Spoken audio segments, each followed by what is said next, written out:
This is Zadar, a city of stunning Roman ruins and beautiful Venetian walls. But Zadar's modern history is perhaps its most dramatic.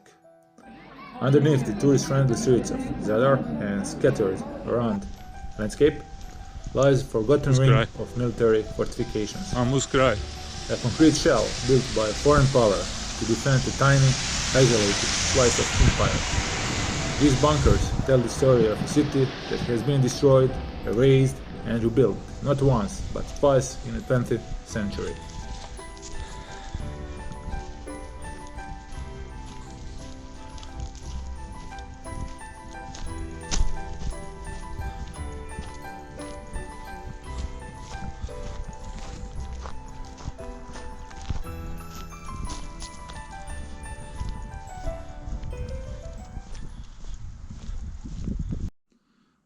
Good day and welcome back to War Alex, Croatia. Today's topic is a fortification system built around the city of Zadar, today's Croatia, by Kingdom of Italy between two world wars.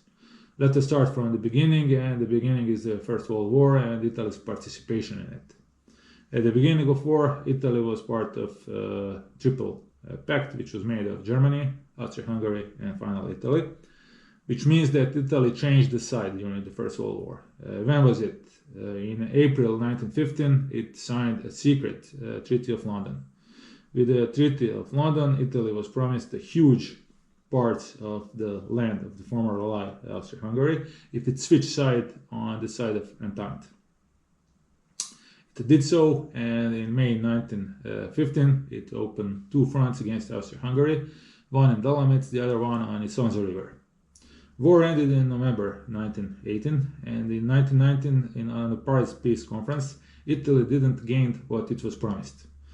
Thanks to American President at that time, Woodrow Wilson, and his narrative that all nations deserve the right of self-determination, which was the base for forming a new state. And the new state was the Kingdom of Serbs, Croats, and Slovenes. Large amounts of Dalmatia would belong to the new formed state. With the Treaty of Rapallo in 1920, Italy will gain the city of Zadar as a springboard on Dalmatia. But the disappointment on the Italian side with the results of the Paris Peace Conference was huge. And Italian nationalists named the whole thing mutilated victory. And it was the base for rise of fascism and the gaining power of Benito and coming to power of Benito Mussolini in 1922. But let's go back to Zadar and its geographical features. Its hinterland, which consists of a large plain below the Dinaric Alps known as Ranikotari, a terrain which was very unfavorable in terms of defense for Zadar garrison in Zadar enclave, which was surrounded by Kingdom of Yugoslavia. Therefore, in 1930s, the construction of fortification ring around Zadar began, and it had a defensive role, but also offensive role in the future plans of occupation of whole Dalmatia.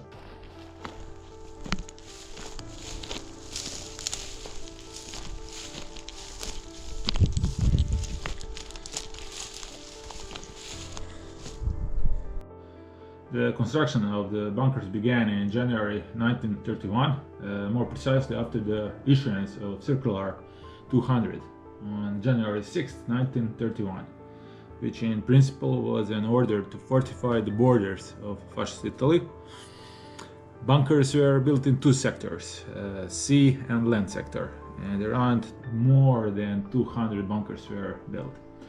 The land sector was divided into 5 subsectors, marked with the letters A, B, C, D, E, and these are the signs you see at the entrances of the facilities in the video.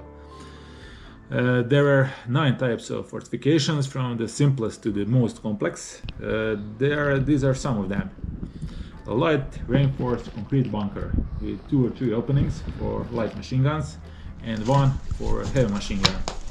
The walls are about half a meter thick, and due to its low figure, it was easy to camouflage it into the surroundings. As for machine guns, the most popular light machine gun was Breda 30, that was the worst machine gun of the Second World War, It had a caliber of 6.5 millimeters, and the heavy machine gun was the Fiat model 14. Then we have a medium reinforced concrete bunker. It was 1 meter thick. Near this bunker I also found a well with the year 1927 carved into the walls of the well. Then there are underground shelters, buildings that serve only as a shelter, like this one, for example, on which I'm walking on the roof. The 30% of these facilities was above the surface and 70% was underground. And then there are underground forts. They represent the pinnacle of Italian military architecture, and they had steel turrets for machine guns like the one on this picture. The most interesting is one such fort located in the local cemetery, and the entrance is masked by 2 neighboring graves. It is a large underground labyrinth. There are also toilets in it. However, the unpleasant moment was when I saw inside that the septic tank from a nearby household was leaking inside the fort itself. It wasn't a good moment. This was a huge complex. You can still see the Italian inscriptions on the walls.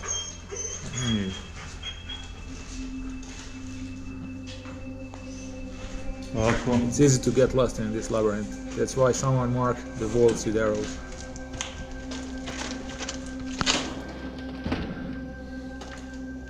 I think this was even the command post of the Zadar garrison, or garrison Zara, as the Italians would say. The Zadar garrison numbered 9,000 troops just before the start of the Second World War in this area in April 1941.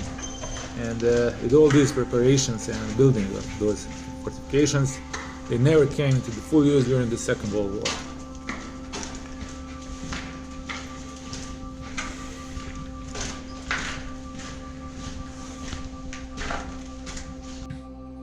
The Second World War will begin with the Axis powers' attack on Yugoslavia on April 6, 1941. 5 days later, so on April 11th, from the area of the fortified ring of the Zadar enclave, the Zadar garrison will move to occupy Šibenik and Split. Those are 2 major cities on the Dalmatian coast. The puppet state, the independent state of Croatia, is formed, with the leader Ante Pavelić, who had been in exile in Italy for 12 years. It was he who, by signing the treaties of Rome in May 1941, will resolve the Adriatic question, which for the Italian irredentists has been the hanging in the air since the Paris Peace Conference in 1919. And will practically hand over all of Dalmatia to the Italian fascists, so that Mussolini will practically secure the entire eastern Adriatic coast from Trieste to Albania, which Italian troops had occupied already in 1939. This will cause anger among the Croatian population in Dalmatia and the emergence of strong partisan movement. The war will rage. In September 1943, Italy will capitulate. Germans enter Zadar. A new era in Zadar's history begins, because already in November 1943, the Allied air forces began an air campaign over Zadar as one of the important ports of the Adriatic under German control. More than 30 air raids by October 1944 will turn the historic center of Zadar into ruins, and Zadar will be nicknamed the Dresden of Adriatic. The Italian fortifications were at that time used as a shelter from air raids. In October 1944, the partisans entered Zadar, and they will liberate the entire eastern coast of Adriatic up to and including the Trieste by May 1945. In February 1947, a new peace conference will be launched in Paris, this time between Italy and newly formed Yugoslavia. Zadar will belong to Yugoslavia, in fact Croatia. The bunkers built by Italy between 2 world wars began to fall into oblivion. The decades would pass peacefully, but at the end of the 1980s, unrest in the then Yugoslavia flared up.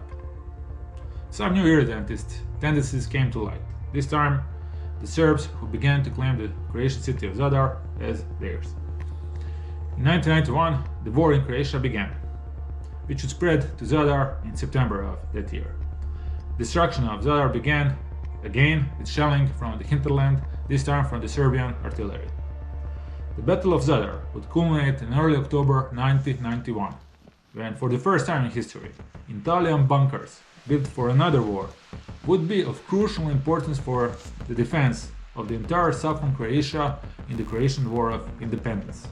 It was precisely at these bunkers that the Serbian army, which wanted to cut Croatia in two by capturing Zadar, would be stopped. On October 5, 1991, a decisive battle took place just outside Zadar, when this T-55 tank, which stands here as a monument today, was destroyed. Today the bunkers of Zadar have fallen into oblivion again. Entering them also carries certain risks for wildlife, like wild boars, snakes, various kinds of garbage, like glass, like needles, and also the dropping from the mice, which can carry a virus, Hanta virus, hemorrhagic fever. So I always use some precautions when I'm entering those places. I use protective equipment, so first of all, good hiking boots, they are must. Long trousers, long sleeves, sometimes even helmet, definitely headlamp, and definitely face mask. As I already mentioned, you need a face mask when you're entering those places when you have droppings from the mice.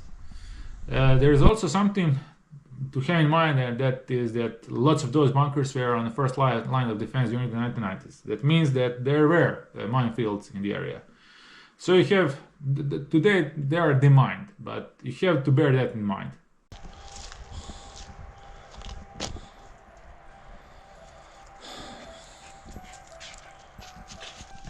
So there you have it. The Zadar bunkers explored stand as a concrete testament of Zadar's turbulent past.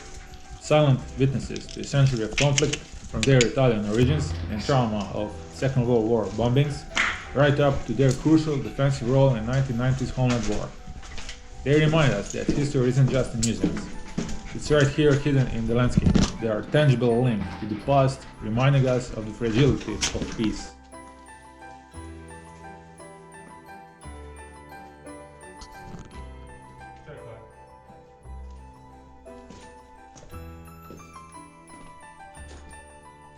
We must ensure that these silent sentinels are not forgotten, but preserved and understood.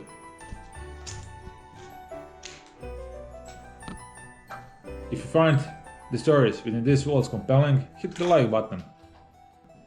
And to continue exploring the hidden military history of this region, make sure you subscribe to War Alex Croatia. And let me know in the comments, which Croatian war relic should I explore next.